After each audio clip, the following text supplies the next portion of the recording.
Okay, so we've got some articles you guys sent in about transgender athletes competing in women's sports. Yeah.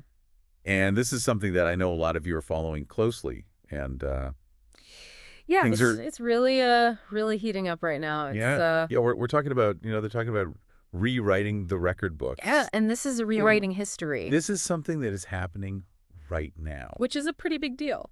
It Yeah. is. Like the Department of Education Yeah. is formally requesting that the NCAA and even a major high school sports organization revisit past wins and potentially strip titles that were awarded to transgender athletes.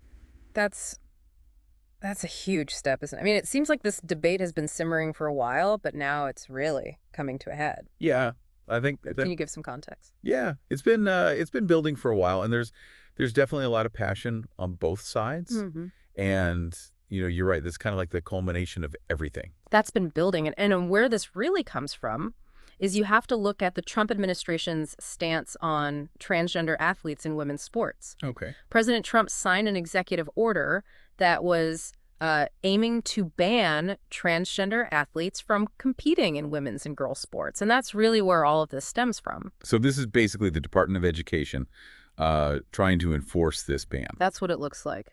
What are they saying? Well, they're basically saying that, past victories by transgender athletes, they consider it misappropriated.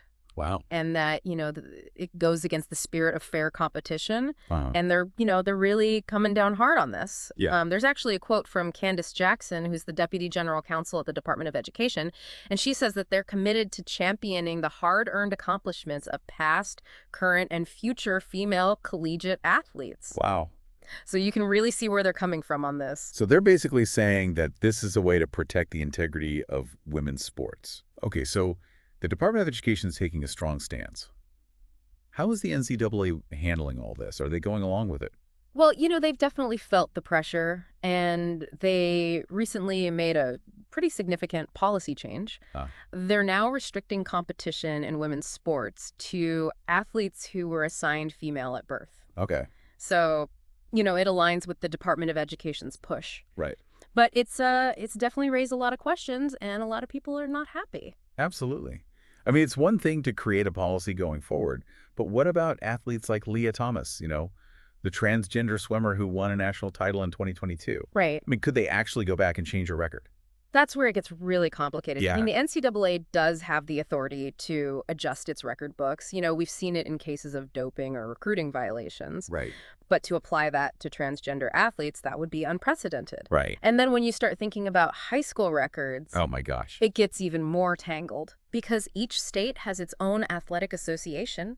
So there isn't one single governing body that could make a sweeping change. So trying to get all those state associations on the same page.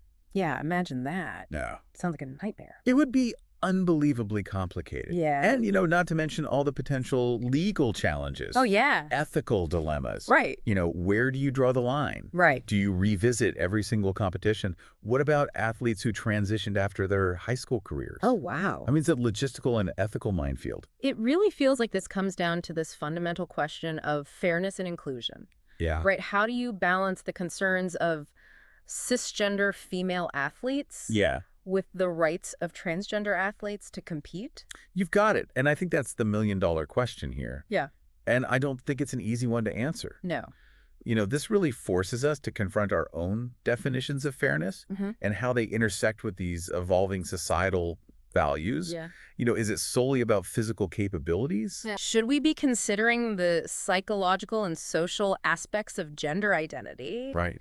It's a conversation that goes way beyond just the playing field. So we've got the Trump administration's executive order. Yeah. You've got the Department of Education really pushing for action, the NCAA trying to navigate this incredibly complex landscape, and then, of course, the very real experiences of transgender athletes who are caught right in the middle of all this. Right. They're the ones who are living it. They are. And, this is going to have a real impact on their lives. So where do we go from here? Well, I think this is a pivotal moment, and it really compels all of us to think critically about where we stand on these issues and what we believe is the best way to ensure both fairness and inclusion in sports and I think beyond. Right. And that sort of brings us to the question for everyone listening. Yeah. Where do you think the line should be drawn? It's a tough one. It is a tough one. But it's one that we need to have. We do. It's important. Thanks for joining us on this deep dive. Thanks for having me. Really appreciate it. It's been a pleasure. I think this is a conversation that we all need to continue having. I agree. So thank you for listening, and we'll see you next time.